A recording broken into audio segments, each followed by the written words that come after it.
Ice കട്ട പിടിച്ച അവസ്ഥയിലാകും ഫ്രീസറിൽ ഇറച്ചി ഉണ്ടാവുക.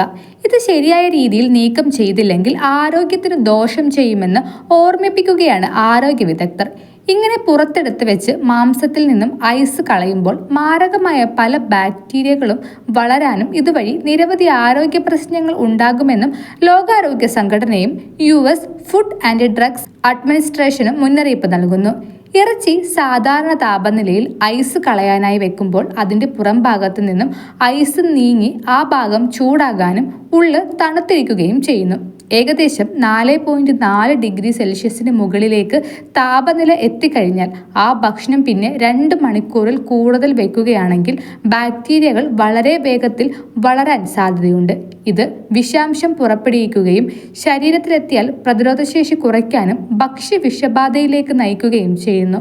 അതിനാൽ വേവിക്കാത്ത ഇറച്ചി ഉൾപ്പെടെയുള്ള പെട്ടെന്ന് കേടുവരുന്ന ഭക്ഷണങ്ങൾ 2 മണിക്കൂറിൽ കൂടുതൽ സാധാരണ താപനിലയിൽ സൂക്ഷിക്കരുത് എന്നാണ് ആരോഗ്യ വിദഗ്ധരുടെ നിർദ്ദേശം. കൂടുതൽ ആരോഗ്യ വാർത്തകൾക്കായി ഡോക്ടർ ലൈവ് TV സബ്സ്ക്രൈബ് ചെയ്യുക. Stay healthy.